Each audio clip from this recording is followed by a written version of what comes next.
Hello class, my name is Mark Polgar, and this is my presentation for the interview case study for LAI 669 with Dr. Kearney. The title of my presentation is Faculty Experiences, Perceptions, and Expectations of Academic Libraries and Librarians.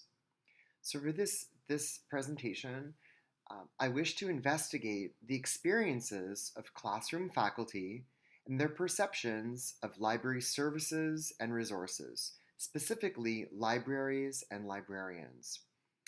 I hope to explore how faculty perceive the role of the library in their teaching, research, and learning.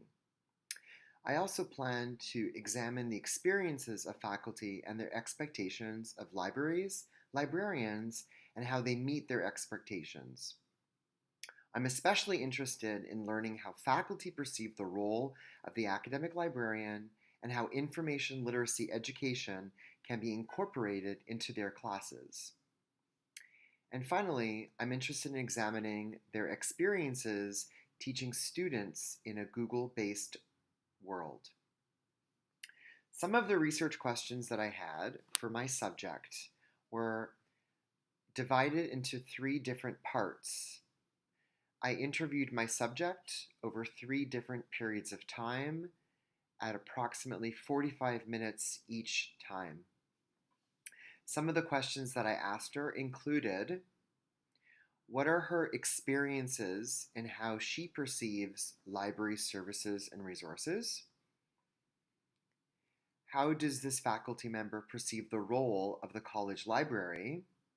How does this faculty member perceive the role of academic librarians? How does she see the library and librarian fitting into college courses? And how does she envision information literacy being embedded in the college curriculum and into individual courses across all disciplines? I was especially interested in understanding how she perceives the role of the academic librarian in her mind and how she perceives information literacy as an integral component of student learning. I was also interested in learning about her expectations of libraries and librarians in a Google-based world. So in terms of the questions that I asked her, I was very curious to understand her experiences of libraries in her journey in becoming a faculty member.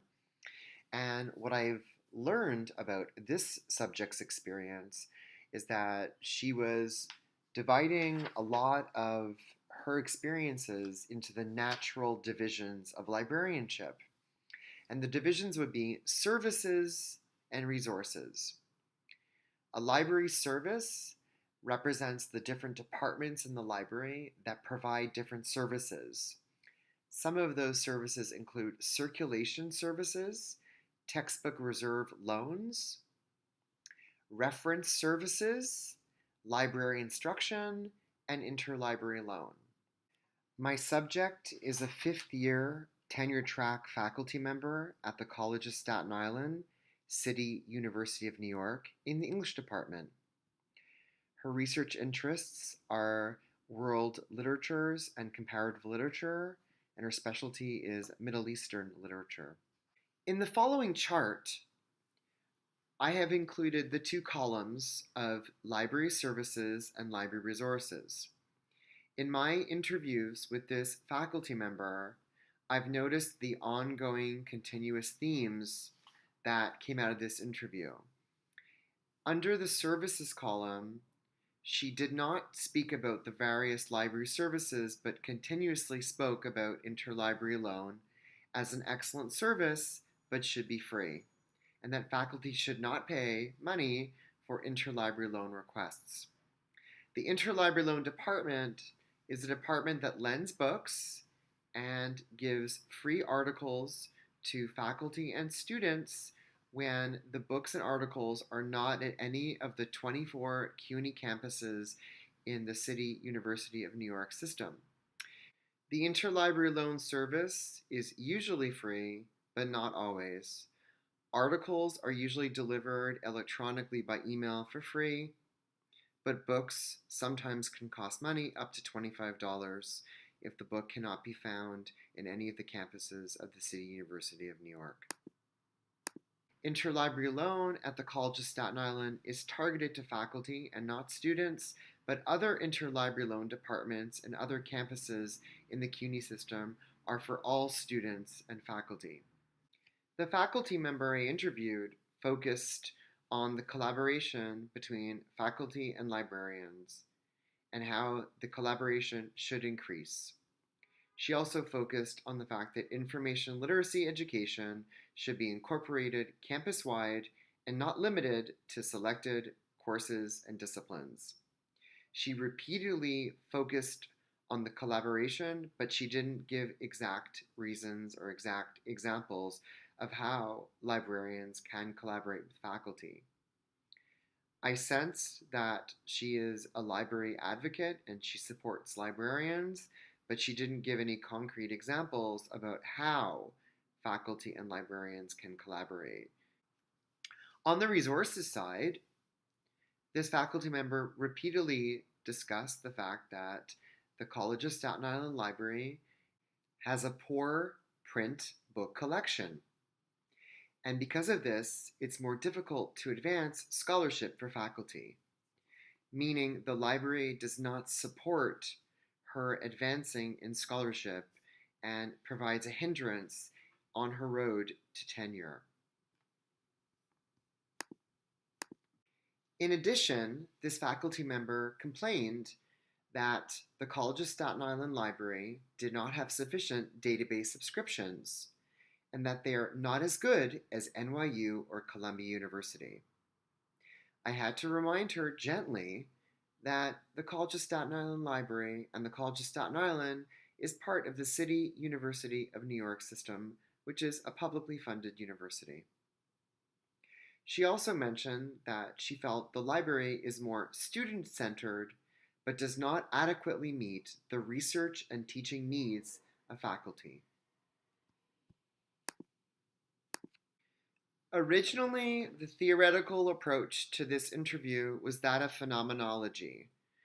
This interview took a phenomenological approach because I was looking at the unique experiences that different faculty members have when it comes to how they perceive libraries and librarians and the interactions between libraries and the college as a whole. After much reflection and analysis of the transcripts of my interviews with this faculty member, I've decided to change my theoretical approach from phenomenology to conflict theory, which comes from Marxist theory. I really feel that there is an underlying conflict between faculty members and the library of what their unlimited amount of needs and desires of what they want in terms of how their teaching, research, and learning is supported, and the very limited resources and services that libraries can offer. I must conclude that this is an English faculty member who is explaining the experiences of how she perceives the library and how she perceives library services and resources.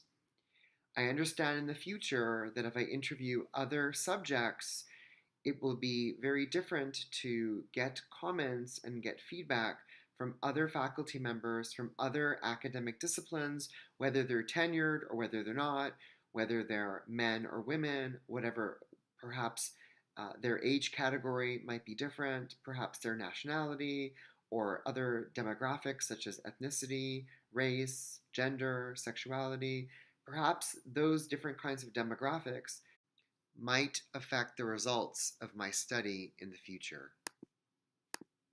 So this concludes my brief presentation of my interview case study with the faculty member at the College of Staten Island, City University of New York. Thank you very much.